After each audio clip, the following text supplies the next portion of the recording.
Has the legacy of Maximus of Russell Crowe been a lot of pressure? And how have you managed to balance this legacy and connection with the first film with the new path that Lucio's your character is taking in the film? Yeah, I think you feel you want to uphold what Russell did so brilliantly in the first one, for sure.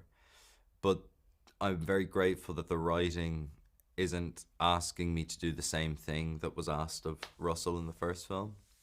Um, and that ties to your second question, which is you you can you can't play legacy. You can't, like, when they were making the first one, they weren't making a film for legacy. They were making a film like you would any other film. Legacy is something that is handed to a film in time, and it's not something that you can like I don't know, like if you were to say how do you act legacy? You can't do it.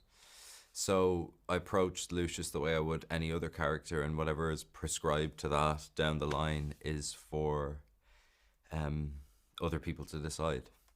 How intense were the scenes in the Coliseum, especially given the heat and the physical demands?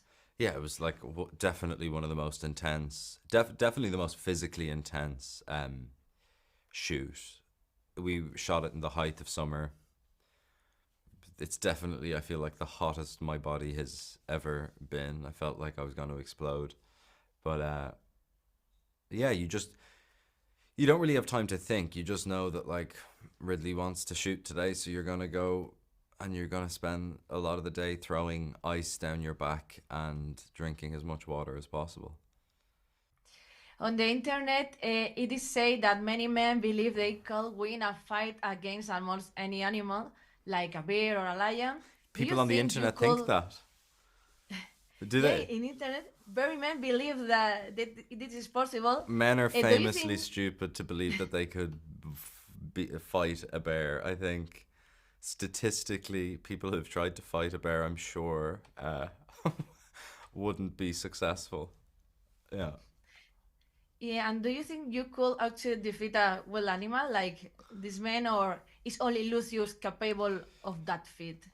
I think I think the great thing about films is that and films like Gladiator, is that they are for entertainment purposes. And I think I want to preface this that if you encounter baboons, you should not attempt to do what Lucius does.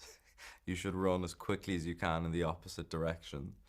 But thank God for entertainment, because I think as much as the reality of that would be very different, it's fun to watch, and that's one of the main focuses of this film. Is as much as it is rooted in an emotional language, it's kind of Ridley's gift, which he manages to balance that kind of aspect, but also he makes films that I think are incredibly entertaining. Coming from different types of production, how did you approach a leading role in such a powerful legacy as Gladiator 2? How did I approach it? How did I approach it? Yeah. I approached it the same way I would any other part. You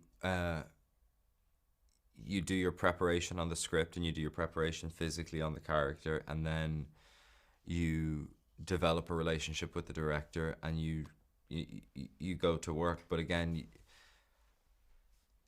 my approach in kind of essence, even though it changes with each film, it doesn't change because the film is a bigger studio film.